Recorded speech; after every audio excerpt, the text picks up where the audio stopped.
You are listening to Aftersight. This recording is intended solely for individuals who are blind or have low vision.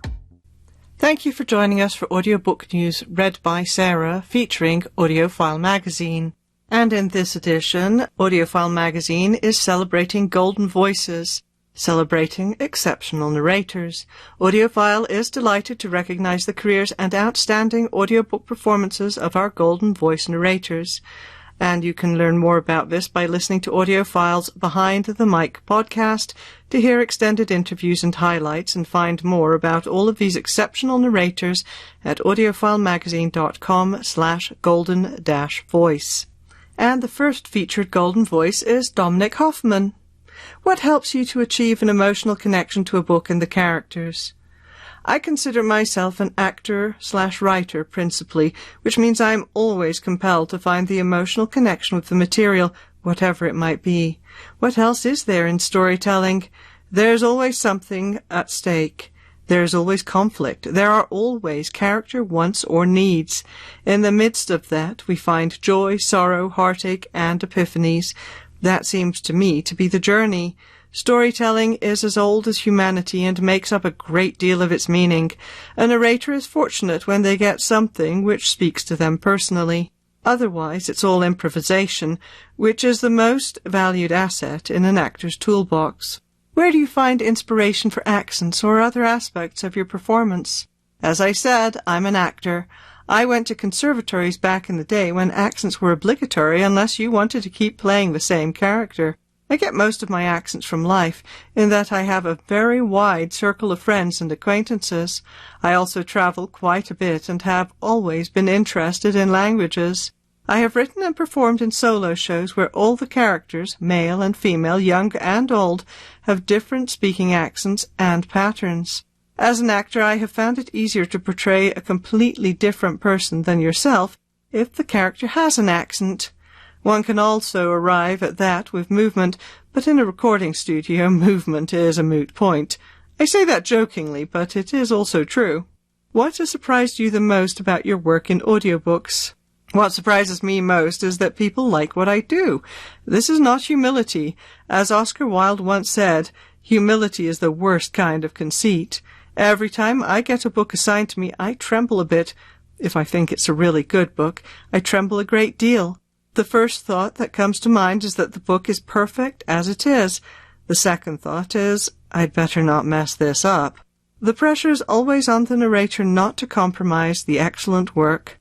While recording, I try to get completely lost in the moment, which is the best way to refrain from judging every word and sound coming out of my mouth. It's technical, yes, but it's also visceral. I actually feel the words and the story and the moment meshing, or not.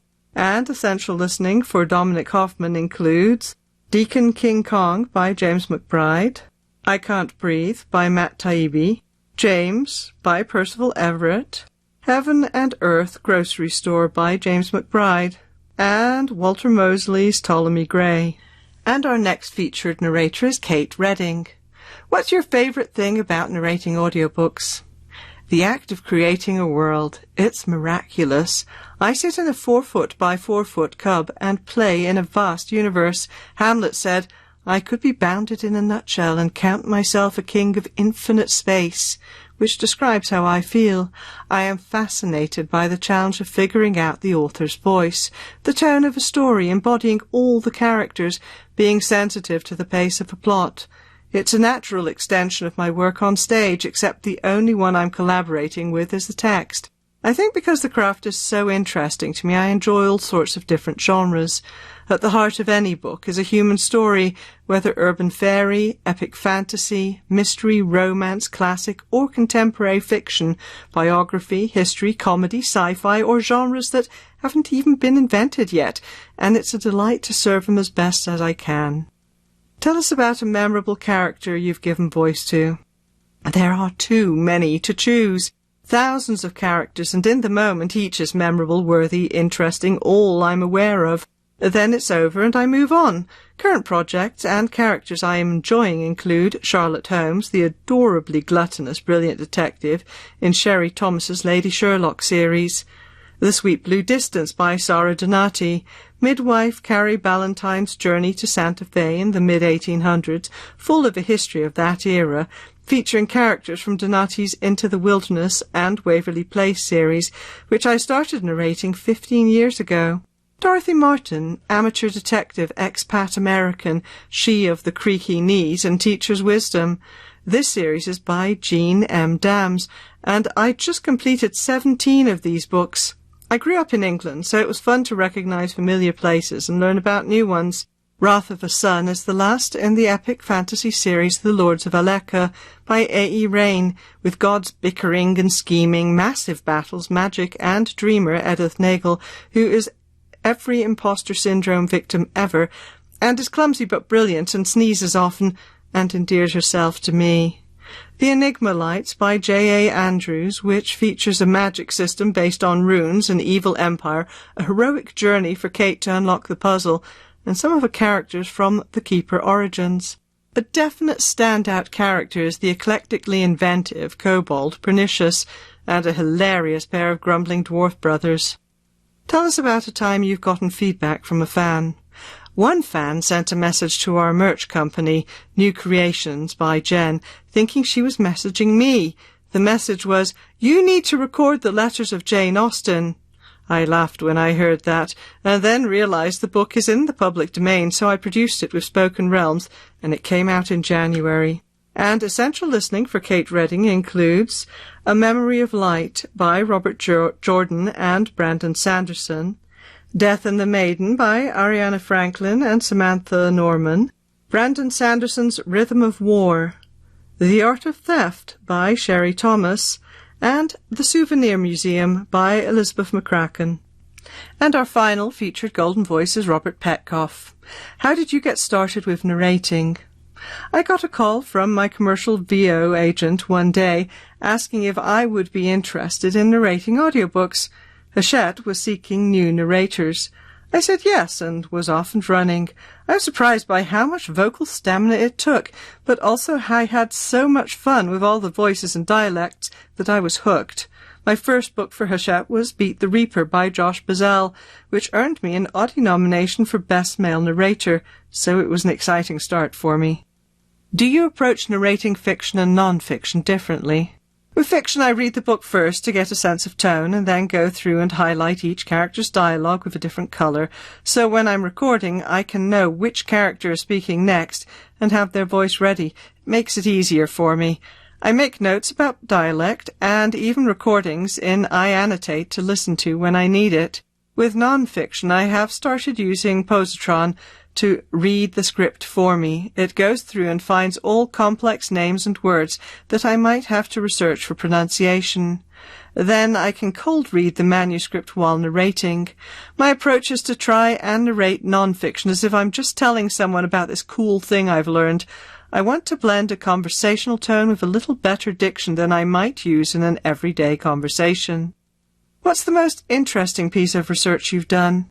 This is a tough question because research always sends me down a rabbit hole of so many interesting topics and subjects. I love learning new things, especially on subjects that I wouldn't normally seek out. So this is one of the greatest things about narrating. Off the top of my head, I remember researching the different languages that some of the characters speak in Kyra Jane Buxton's Hollow Kingdom. It's a really interesting challenge. Having to learn how to speak Arabic or Thai accurately enough to be convincing required moving beyond the internet and reaching out to friends who speak those languages and recording them. And now for some fiction title reviews. Burma Sahib by Paul Theroux, read by Charlie Anson. Happily, Paul Theroux's latest masterpiece is available as an audiobook, narrated authoritatively by Charlie Anson. Eric Blair, a callow policeman in colonial Burma, will eventually become known as writer George Orwell. In a clear baritone, Anson describes the lush landscapes of Burma, its trees, foliage, dusty roads, and muddy rivers, along with its natives, who are subjugated by a bureaucratic corps of arrogant, despotic British rulers. Young Blair is the opposite of the stereotypical ruthless British Sahib. He moves from one outpost to another, tarred by improprieties such as showing sympathy to natives, shooting a rogue elephant, and having mixed-race friends and relatives. Anson is a master at creating the perfect accents for the colonial hierarchy, who range from Indians and native Burmese to the ruling class. It's available from Harper Audio, 17.75 hours long, unabridged. Trade edition, digital download, ISBN 978-006-3297579 for $27.99. Lovers at the Museum by Isabel Allende, read by Nicholas Bolton. Nicholas Bolton delights in this story of passionate lovers. It's told from the perspective of a crusty detective who is determined to charge the lovers with a crime following their torrid nights of love-making in Spain's Guggenheim Museum. Bolton speaks brusquely as Detective Larramendi separately interviews the couple, who both offer the same explanation. Bolton uses pacing to deliver Isabel Allende's wry humour. As the woman, Bibinia, Bolton gushes with earnestness. As her lover, Indar, he conveys similar honesty, but with a matter-of-factness that belies the fantastic nature of the couple's excuse. Despite his crusty nature, Detective Larramendi cannot help being captivated by the magically implausible story that the lovers tell. Neither will listeners. It's available from Brilliance Audio, 38 minutes long, unabridged. Trade edition, digital download, ISBN 978-150-121-8880 for $2.84. Shogun, Part 1, The Asian Saga, Book 1.1, by James Clavell, read by Ralph Lister. Like the captain of a historical sailing ship, Ralph Lister takes command of this sprawling 1975 bestseller about culture clash. He gives a tough, resilient voice to the hero, Captain John Blackthorne, while providing memorable voices for the dozens of characters ranging from Japanese samurai and courtesans to Spanish and Portuguese people. In 1600, after losing his ship and crew, Blackthorne becomes the first Englishman to set foot in Japan. Details abound on warfare, religion, marriage, sex, and even bathing. The differences between English and Japanese culture are profound, but soon Lister's voice reflects the respect the captain comes to have for his hosts. Inspired by historical events, Shogun is a masterwork of popular fiction delivered by a masterful voice talent. It's available from Blackstone Audio, 24.25 hours unabridged. Trade edition, CD, ISBN 979-821-2910811 for $66.95. Also available as digital download or MP3. The Perfect Passion Company by Alexander McCall Smith, read by Amy Alexander. Amy Alexander's Scottish burr and nuanced delivery are perfect for this cosy collection of love stories. Who needs online dating in Edinburgh when the Perfect Passion Company can apply a more tailored and personal approach to making love matches? Katie takes over her cousin's matchmaking business and discovers it takes innovative thinking to sort out the types of people her clients are looking for. Will Katie find love for herself in the process of finding matches for a former pilot turned farmer and a hotelier with an overbearing mother? Alexander increases her volume as a woman gossips with relish. A sternly spoken "drop it" when a friend pushes, teasing too far, contrasts with a mild-mannered clientele. It's available from Recorded Books, 11.75 hours long, unabridged. Library edition, digital download, ISBN 979-888-9565437 for $24.99. Also available as CD or MP3. The Morningside by Thea Obrecht, read by Carlotta Brenton. This near-future dystopian novel is set in a time of ecological disaster in the mostly underwater community of Island City. Carlotta Brenton portrays the cast of characters smartly by subtly shifting tone, cadence, and timbre. She smoothly portrays the protagonist, who begins as a gangly 11-year-old named Sylvia. Brenton contrasts Sylvia's size and temperament with those of her secretive and diminutive Eastern European-sounding mother. The voices are nicely differentiated for the other female characters and for the single man in the story, who is both the voice of a pirate radio station and a friend to the mother and daughter. The once stately Morningside building is now home to repopulated folks who are part of a government program. Mysteries shroud this imaginative work. It's available from Random House Audio, 8.5 hours long, unabridged. Trade edition digital download, ISBN 978-059-382-3972 for $22.50, also as CD. Books on Tape has the library edition digital download, ISBN 978-059-323-989 for $85.50. And we move on now to romance titles.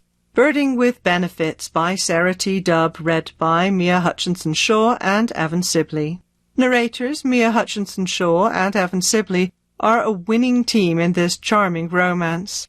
Mom and teacher Celeste is trying to find herself again after a divorce. John is a woodworker hoping to get his idea for a bird guiding business off the ground.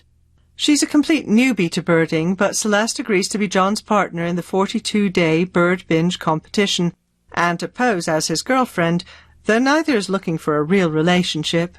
Hutchinson-Shaw ably conveys Celeste's bubbly, positive personality, undimmed even though her ex-husband complained that she was too much.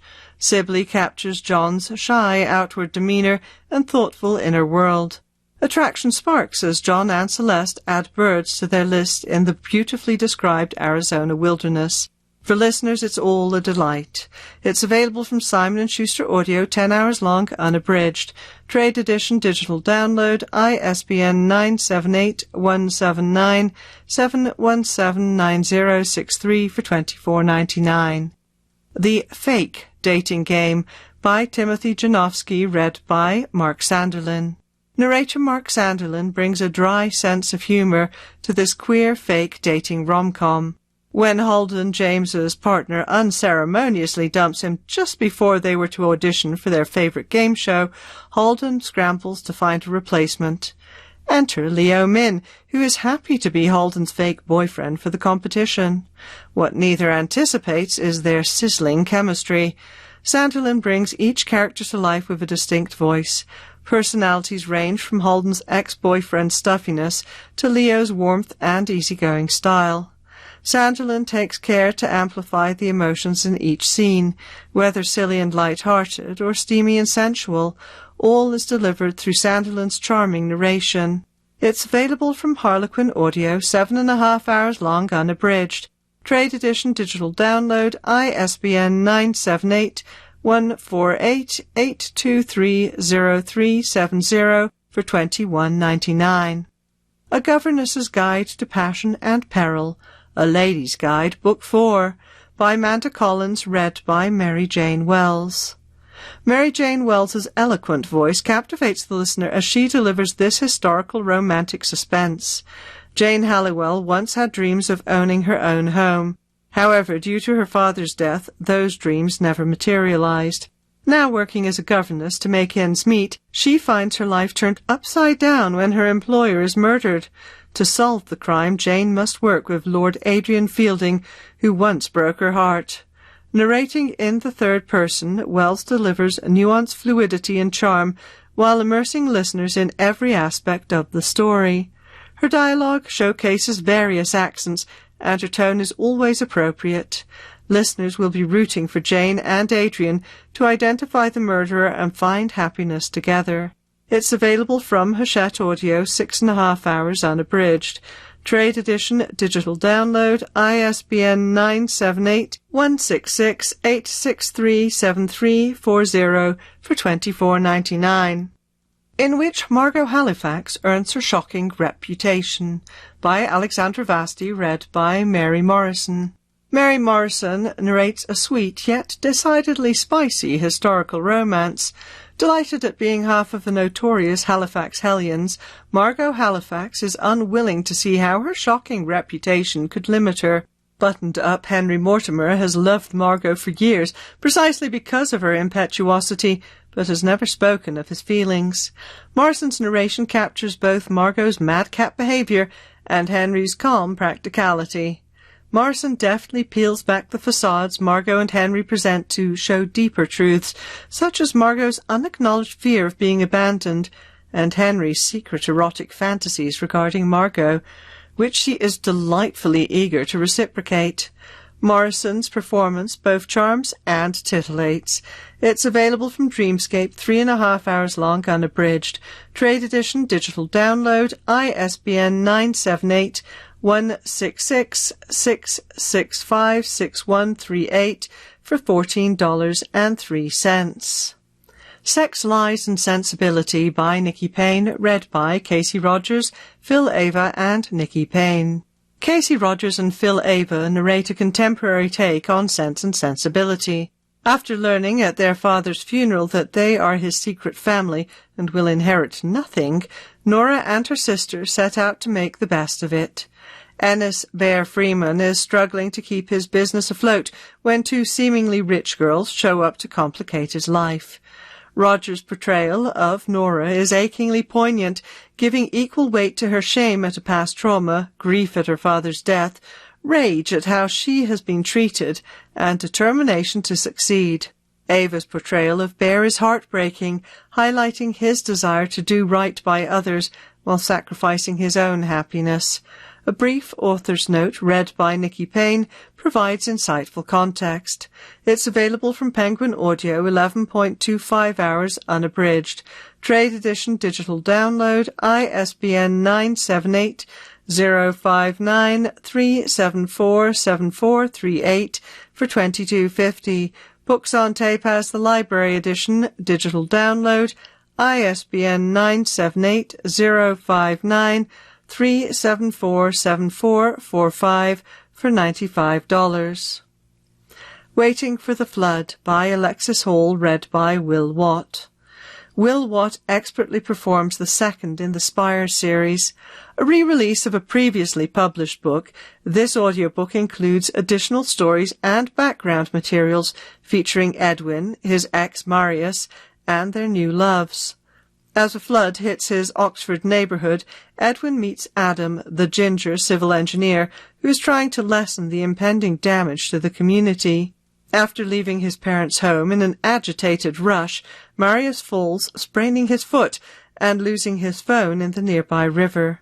When Leo rescues him, the two spend Christmas in his boathouse, discovering something neither thought possible.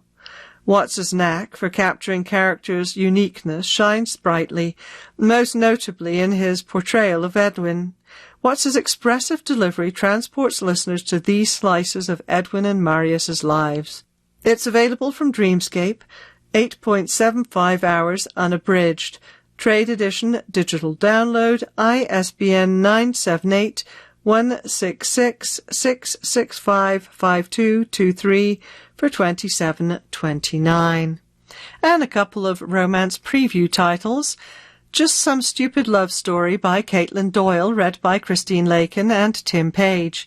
Thrown together at a reunion, Molly and Seth bet they can guess which couples will be together in 5 years, including themselves. It's a contemporary title, available unabridged from Penguin Audio, trade edition, digital download. Books on Tape has the library edition, digital download. Release date was June 4th. Pardon My Frenchie by Farah Rochon, read by J.Y. Cora and Red Vines. Doggy daycare owner Ashanti tries to reason with the owner of her French bulldog Duchess's best friend, Puddin' the Poodle. It's a contemporary title, unabridged from Hachette Audio, trade edition, digital download. Release date was June 4th. The Rom-Commers by Catherine Center, read by Catherine Center and Patty Murin. Budding screenwriter Emma has to prove that rom-com rocks to veteran writer Charlie. Available unabridged from Macmillan Audio, trade edition, digital download. Release date was June 11th. Viscount in Love, Accidental Brides, Book 1 by Eloisa James, read by Mary Jane Wells. Viscount Dominic quickly marries his runaway fiancée sister for the sake of his two young wards in this grumpy sunshine romance. It's a historical title, available unabridged from Harper Audio, trade edition digital download, release date July 23rd. And finally, The Pairing by Casey McQuiston, read by Emma Galvin and Max Myers. Exes Theo and Kit find themselves on the same European trip after they both decide to redeem nearly expired tour vouchers. It's available from Macmillan Audio, unabridged as a contemporary romance title, trade edition, digital download, release date August 6th. And that's it for me for today. Thank you for joining us for Audiobook News, read by Sarah.